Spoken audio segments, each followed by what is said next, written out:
സ്വർണ്ണപ്പാളി വിവാദം Devaswom vigilance SP Sabarimala സന്നിധാനത്തെ strong റൂമിൽ പരിശോധന നടത്തും. വിജിലൻസ് സംഘം സന്നിധാനത്തെത്തി. വിവരങ്ങളുമായി ഡി ബിനോയ് ചേരുന്നു.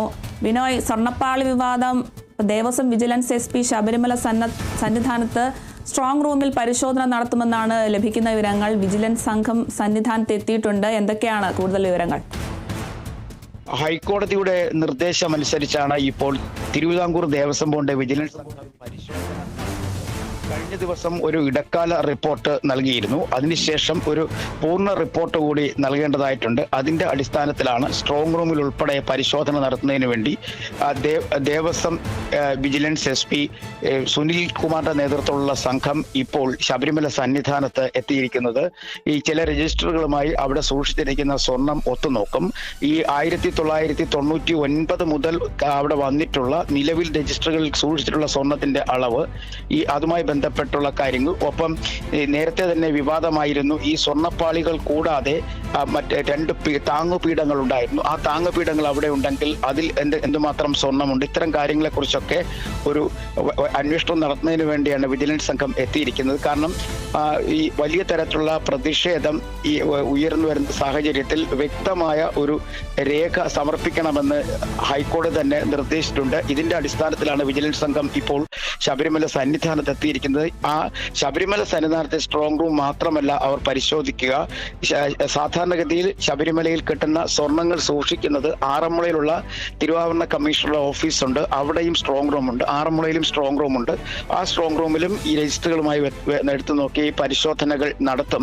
ഇതിൽ 99 കിട്ടിയ സ്വർണം പൊതിഞ്ഞ അതേ ശ്രീകോവിൽ സ്വർണം പൊതിഞ്ഞതിനൊപ്പം തന്നെ ക്ഷേത്രത്തിന് മുന്നിലുള്ള ദ്വാരപാലക വിഗ്രഹങ്ങളിലും സ്വർണം പൊതിഞ്ഞിരുന്നു. ആ സ്വർണ്ണപ്പാളികൾക്കാണ് ഇപ്പോൾ വലിയ തരത്തിലുള്ള വിവാദങ്ങൾ ഉയർന്നു വന്നിരിക്കുന്നത്. പ്രത്യേകിച്ചും അതിലുണ്ടായിരുന്ന സ്വർണം നഷ്ടമായി എന്നുള്ളതാണ് ഇടക്കാല റിപ്പോർട്ടിൽ പറഞ്ഞിരിക്കുന്നത്. ഏകദേശം 1.5 കിലോയോളം ഉണ്ടായിരുന്ന സ്വർണം പൂശിയതിനു ശേഷം സ്വർണം ഉണ്ടായിരുന്ന പാളികൾ ചെന്നൈയിൽ കൊണ്ടുപോയി സ്വർണം പൂശിയതിനു ശേഷം തിരിച്ചു വന്നപ്പോഴേക്ക് അത് 394 ഗ്രാമായി കുറഞ്ഞു എന്നുള്ളതാണ് വിജിലൻസിന്റെ കണ്ടെത്തൽ. ഈ കണ്ടെത്തൽ ശരിവെക്കുന്ന തരത്തിലേക്ക് കാര്യങ്ങൾ എത്തിച്ചേർന്നിരിക്കുന്നു. ഇത്തരത്തിൽ മറ്റേതെങ്കിലും സ്വർണത്തിൽ തട്ടിപ്പോ അല്ലെങ്കിൽ ക്രമക്കേടുകളോ നടന്നിട്ടുണ്ടോ എന്നുള്ള കാര്യത്തിൽ വിശദമായ ഒരു അന്വേഷണം അനിവാര്യമാണ് എന്ന് തന്നെയാണ് വിജിലൻസിന്റെ കണ്ടെത്തൽ. കാരണം വിജിലൻസിന് ദേവസ്വം വിജിലൻസിന് ഹൈക്കോടതിയുടെ പരിപൂർണ പിന്തുണയുണ്ട്.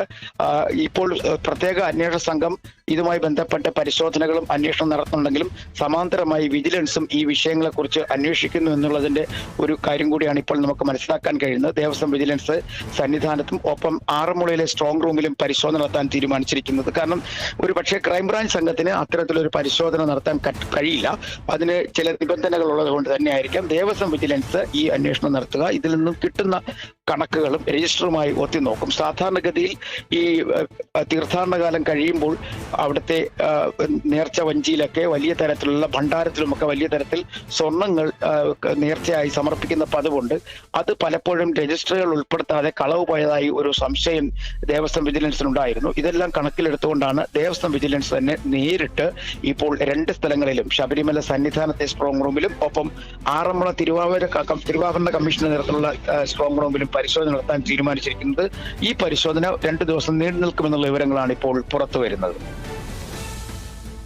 ശരി, സ്വർണ്ണപ്പാളി വിവാദം ദേവസ്വം വിജിലൻസ് SP ശബരിമല സന്നിധാനത്ത് സ്ട്രോങ് റൂമിൽ പരിശോധന നടത്തും.